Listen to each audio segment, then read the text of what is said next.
I get tired. You get tired. Creating is exhausting. So, how are you supposed to sustain over the year to have a successful 2019? Let's talk about that in episode 68 of Horrible Writing. That will never work. You can't put yourself seriously. Don't. Oh my God, that's other things you can do. That's bad. You probably should find other hobbies. You ever learn to stop? Be happy while you're Don't bother me. I've seen better people. Do you really want to? And my third grade, give it up.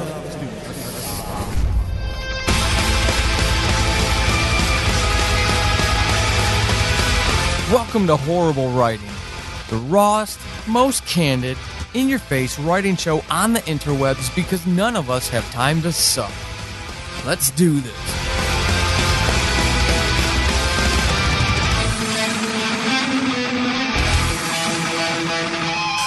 Hey everyone, Paul Sading, your host of Horrible Writing. Happy 2019, Happy New Year, Happy Holidays, and I hope everyone returns safe, sound, and satisfied. I had a great holiday season myself, and it pertains directly to this. Sustaining is critical. Habits are critical to sustaining. You have to habitually write. You can't come and go, ebb and flow for the long term. You lose rhythm. You lose the story. You lose those effective habits. Now, what exactly those habits are unique and individual, just as you are unique and individual. I'm not saying you have to subscribe to the write every single day mentality, but whatever rhythm and rhyme you have has to be consistent, obviously, and effective for you. With careful analysis that you're not allowing yourself to kind of shirk your responsibilities, of course, right? But that aside, what does it take to sustain for the long term so you're not a flash in the pan, you don't burn yourself out after that first book or that first series of books? Well, it's really about having a positive mindset. And that's a challenge. As creatives, we know that. We are our own worst enemy, and the world is full of enemies, but we are the worst of the bunch to ourselves. The inner critic can slaughter us. It can stop us from doing the thing that actually fulfills us. It's a very, very powerful force.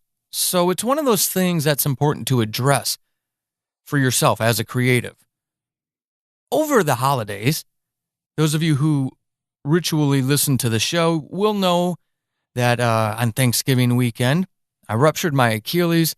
And it wasn't until this week, so the New Year's week, that I was able to actually walk in a boot, but walk around my yard. I was able to get out of the house. It was my right foot, or is my right foot. So it's not even like I can drive myself around and hobble from place to place. I literally was dependent on the important people in my life to do even the simple things like a grocery store run. So I'm cooped up inside. Living in the Pacific Northwest in the United States can be a lot like England, if you're not familiar with it. So it's not the best time of year to have this injury, especially for someone like me who needs to get outside to feel, creatively and spiritually fulfilled. I need to interact with people, with other human beings, not only as a source of inspiration and ideas, but just that very animalistic tribe mentality of, the species intercommunicating. So it's been a tough winter. And I had an ACL injury over the winter before, so this is not my first rodeo with this kind of thing. I knew what was coming, so I was better prepared this time, which I think helped me. But, the bad weather, the physical illness, the lack of mobility, the lack of autonomy, being independent. I literally could not go anywhere without my help from my family. That could have led me down a dark road, and it did kind of. And that impacted my creation. I've been outlining a fantasy series for about the past month or so, but that aside, my writing, I've really struggled with it. Added to that is something I wanted to address here because I think it affects all of us in one form or another. Mine is specific to social media. Yours might be the people in front of you in your own home. But thinking about toxicity and how it plays back into our creation and our mindset, all three of those combined with the target being sustainability, because that's what I wanted to talk about. The title of this episode is Year of Giving, and I'm going to talk about that in a second, but I want to tell you why I'm at this place now. Over 2018, I made a concerted effort to pull away from social media. I used to be on Twitter all the time.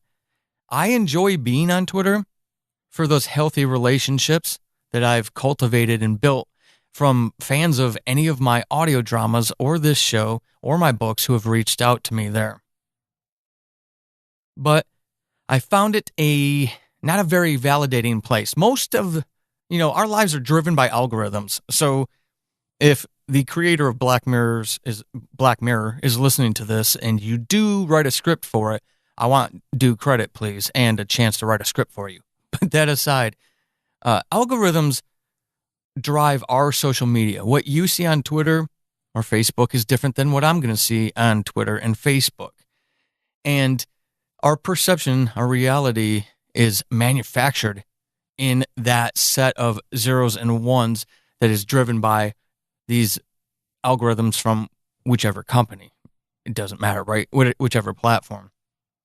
And I noticed a lack of validation out there because most of my Twitter feed is audio drama. I'm deliberately countering algorithms or attempting to counter algorithms so I can see more authors. But right now it's still very audio drama centric. And audio drama is going through an interesting conversion. It did in 2018. It was even at the end of 2017. And it's like full bore now. I'm not going to get into it because I don't want to. But there's some things I don't like, some market factors, if you will, where there's very biased, negative energy, toxic energy, and preferential treatment in the market of audio drama. And that's about as specific as I'm going to get. And it's frustrated me for much of 2018. I didn't talk about it necessarily on the show, but I did vent to people I trusted to kind of sanity check. The problem is not just the toxicity of a lot of people out there, but the validation factor as creators. When we build something, when we create a world and we put a story into the world, our world, and we get silence or maybe a cricket, that's tough. And when it happens over a longer period of time, we start doing this little thing in our heads where we now have this self-perception altered by external factors. Because the world didn't respond as we had hoped or anticipated, we now start questioning ourselves. It's a very vicious, ugly cycle that can really take us down a rabbit hole of creative despair if we allow it to. So I recognized I was going through that myself during the year, so I pulled back. I love being on Twitter and talking to positive, happy people. Unfortunately, until I can manipulate their algorithms to see more of people like that, or I keep building lists in Twitter, which I've done, to deliberately see only those kind of things. It doesn't pay back into my creative process. So I have stayed away because I recognized that it was the social media beast was beginning to alter my perception of my art. And it wasn't rational because I realized that what I was serving on Twitter what I create wasn't necessarily what serves the demographic of Twitter. And there's other places I could market things more effectively. So, but I didn't want to become just a salesy person, right? I wanted to be authentic. So I realized in order to protect my creative energy, I was going to have to really restrict that. So I did that throughout 2018, and there was a culminating event at the end of the year from a very, just a toxic person in audio drama who I have no desire to speak of, period. And it's just, they're not someone who registers on my radar anymore. And I share that with you because, again, this journey, the overall journey, we put a lot on ourselves. We make ourselves vulnerable with our stories and with who we are. And people are going to interpret your story, your stories, your art the way they perceive it, whether or not that's the way you intended it. And some of that backlash can be really ugly. And you might not even hear about it for a year. They might take a couple things and aggregate them into this caricature of who you are as a person. Inaccurate though it may be, to them, that's the reality of who you are. And then one day something happens and they lash out with all of the stuff you didn't see coming. We have to protect ourselves from stuff like that in order to have that mental and creative energy to not only continue to, but not to have to filter through that even. So one of the factors to your sustainability in your art is thinking about what you're exposing yourself to. And then the big thing is how you react to it. You cannot control other people. You can't control the internet. You can manipulate the algorithms all day long. Facebook changes them tomorrow and your newsfeed is screwed up for eons, right? I mean, that's just the reality of what happens. We are slaves to the system that we've created now. So you can't control those factors. The only thing you can control is you. My hope is by sharing this kickoff story to the 2019 season 3 year is that you think about how much you're exposing yourself to those forces, again, whether that's social media or in your own house, your own circles, and understanding you can't change those people, you can't control that. The only thing you can control is you and how you react to it and how much energy you're putting into that. That's important. If you've never stopped and thought about it, it's important to stop and think about, because this stuff is taxing. It can be exhausting. You know how you feel with those toxic people in your life. They wear you out. And that mental, spiritual, creative exhaustion obviously comes at a price that can be great. We had a member of the Horrible Writing Writers Support Group on Facebook ask a question along those lines a few weeks ago about not having that support in home. And even it sounded, my translation of it sounded a little discouraging. This force did, as in this person needed to stop creating. So obviously the impact can be devastating to a creative. We can't control that. We can only control ourselves and the way we react to it. Our mindset. What is your mindset? I realized, and here's the big wrap-up point. Throughout 2018, I was dealing with this. So all those episodes that you heard, especially during the last late summer all the way through the end of the year kind of stuff, I was dealing with that stuff then and not feeling any artistic validation and questioning myself heavily. And with the holiday break, I had a lot of time to think. And almost as the fates designed, I had that interaction with that person that really left a mark. So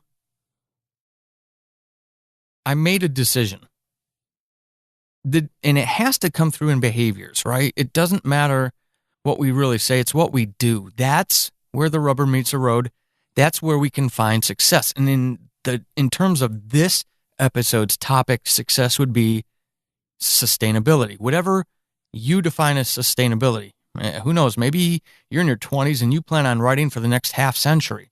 But whatever sustainability is for you, some of you can't look past April 2019, and that's fine too. But whatever that is to you, that's the theme of what we're going at. And so this is what I wanted to hit on is behaviors. Again, going back to spending the end of 2018 essentially insulating myself from it and only going out there when I had the appropriate mindset, the positive mindset. If I was in a downbeaten, negative mood, I didn't go to Twitter because I didn't want that coming out. In 2019, I started this last week, and I'm going to offer it to the horrible writing fans, you. I'm going to turn this into a year of giving. Sort of model somebody I admire, Sarah Ray Werner from the Right Now podcast. Her positive giving spirit is something I'm using as a model for this year. So, hey, Sarah, digital hugs to you. I want to do that this year. So I kicked off 2019 understanding that I can't just avoid the toxicity and the negative people and that sense of lack of creative validation. I have to be more proactive. Avoidance is kind of a reactive type of behavior. I want to be more proactive. So I decided 2019, I'm going to start giving. So I did that this week. I'm offering one listener out there who wants to get into audio drama or podcasting. You have something written. You've got at least a manuscript done, okay? If you're a published author, definitely you. But if you are still working, as long as you have a manuscript done, I'm offering this to you, a free copy of Novel Idea to Podcast, How to Sell More Books Through Podcasting. And not only that, but I'm also offering a mentoring opportunity to one individual looking to get specifically into audio drama or fiction podcasting, because it could fall into the literature category on Apple Podcast, which a lot of people don't consider to be audio drama. I don't care about that argument. It bores me to tears. The fact is I want to mentor somebody who's never been in podcasting, but has a book that they want to adapt, or they're working on a script for an audio drama, whatever. So either one of those, send me an email at paulsadineproductions@gmail.com. If you want a free copy of the book, throw your name in the hat, and one person's going to win that. And if you want to have a mentor who has 9 years of podcasting experience, the last 4 in audio drama now, and you want that mentorship, reach out to me. My commitment to you is that I will mentor you. We will talk about the specifics of the arrangement, but I will mentor you from whenever you apply, which needs to be ASAP because I want to pick somebody sooner rather than later. And I already have a few applications all the way through the year. So the end of December of 2019, or until you publish your first episode. So whichever one works, or whichever one happens is what we'll reach. But I want to give back to help someone. You cannot have been in audio drama before, and I prefer nobody with podcasting experience. If you've podcasted, you know how to do it. I'd prefer a complete newbie, but we can also talk about those things as well. But I want to give. The reason I want to give is because, again, I feel that's a proactive way to address a couple things. One, just to give back to people, to help somebody else out. That's why this show exists. That's why the Horrible Writing Writer Support Group exists on Facebook. And we've got a big announcement coming with that too. But that's the spirit of what I'm doing with this entire brand, if you will. But I also realize there's something in it for me, because there's no truly selfless act. We all do it for a reason. We volunteer at homeless shelters because it makes us feel good. So, everything is done for a selfish reason. But, let's be reasonable about that. It's hardly a negative thing to say, I feel good about helping other people at a homeless shelter, right? So it's the same thing with this. It makes me feel good. which in turn makes me more positive. It gives me a brighter disposition, a brighter outlook. And when I have a brighter outlook, I'm more energized. And when I'm more energized, I'm more creative. And when I'm more creative, I create more. And I don't self-hate. All of that from simply changing my mindset from an avoidance mindset to a proactive one. Now, I'm not going to engage with negative people. I'm still going to drastically reduce or maintain my drastically reduced exposure to social media. But at the same time, I need to do more than I was doing before. And already, only a week into this, I'm feeling incredibly stronger, more vibrant. I've worked on the novel that's coming out that beta readers have right now. I finished a short story for our January Horrible Writing Writer Support Group monthly contest. And I finished a 6,300 word short story for my patrons. So I'm back in the rhythm that I lost at the end of the summer, and it feels damn good. What about you? I gave you a lot to think about, but new year, new you, new start, a chance to just deal with life differently. If creating is important to you, how are those external factors impacting your creation? What is negatively impacting your ability to create? Some people avoid looking at the negatives, but I'm going to ask you to do that. I'm going to ask you to seriously think about what negatively impacts your ability to create so that we can move forward together and create more. Because I want you feeling better about your creations. I want you feeling better about you. And we have to do something to get there. We can't close our eyes and walk through the maze. We'll never find our way out. We have to actually open up and plot our way out. So that's what I'm asking you to do. Think about those things. Think about how they're impacting you and how could you change it for a healthier, happier you in 2019. I do want to make one announcement before we get out of here. If you have not joined the Horrible Writing Writer Support Group on Facebook, you've missed out for a long time. Even if there's only one page you ever go to on Facebook, make it that one. It's absolutely very positive, very awesome place to be. In this past holiday season, Natalie Ackett and I, who's a member of the group and a longtime listener, friend, and even fan of, I think Subject Found is where we first found each other. But she has a monthly story contest for a 500 word or less short story challenge, if you will. Not even a contest, a challenge. And I talked to her in the fall because she inspired me to act on an idea I've had for a long time. She was cool with it, helped me build a mechanism for us to take a monthly short story challenge in a closed Facebook group to a whole new level. And we got a judge panel and everything, and it's really neat. And in the spring, so no official announcement yet, this is your first little teaser. In the spring of this year, 2019, we are going to start our own community podcast. It's called The Stories We Tell, and you'll find it on your favorite podcatchers as soon as we start publishing episodes, but you can check it out on Facebook at the official page for The Stories We Tell or at TSWT Pod on Twitter. Come follow us there.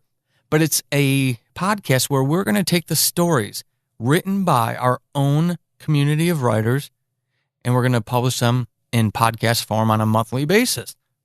You have to be a member of the Horrible Writing Writer Support Group on Facebook, and you have to submit stories, obviously, during those monthly challenges to participate. But if you've ever dreamt of having your own stories in podcast form, you kind of wanted to stay away from podcasting, this could be a thing, a great thing for you. It could be a whole lot of fun. It's going to be a lot of fun. I already know that. So come over and definitely check out the page. Join us over there. Follow the show so you can stay up with all the information. And don't be afraid to come say hi. Now, we have another episode coming up very soon. a great interview with audio dramatist J.V. Torres of The Rise of King Asilas. It's a great conversation that we had about low expectations. I think you're going to enjoy that. Until that episode, a couple of you have gone over and you've left 5-star reviews or ratings for the show. A couple of you have even left reviews for it, and I really appreciate those of you who have. But we don't nearly have enough ratings. We've got 10. They're all 5-star. I love you all. Thank you very much. But for thousands of listens each month, we really should have more than 10. I know it's a pain to leave ratings and reviews, especially those reviews. But I do want to thank M.K. Chester, Christopher Grunland, T.H. Walk, Cathguire, Hout Fitness, LLC, and Rick Coast for taking the time out to actually leave reviews for the show to help others find it. If you could be so kind as to do that, it really helps other people find it. Right now, the show's related to some writer podcasts in Apple Podcasts, but a lot of it's still audio drama. And I would like to have more writers come and find us so that they can find another show of encouragement and empowerment through candor. So you have a couple days to go do that. Let's go help us all rise together. Until episode number 69, keep being epic. This has been Horrible Writing, and hopefully after this episode, you suck less than you did at the beginning. I am Paul Sadin, your host extraordinaire. You can find me over on the Twitterverse @WritingHorrible and over at paulsadin.com/horrible-writing. Until next time, suck less.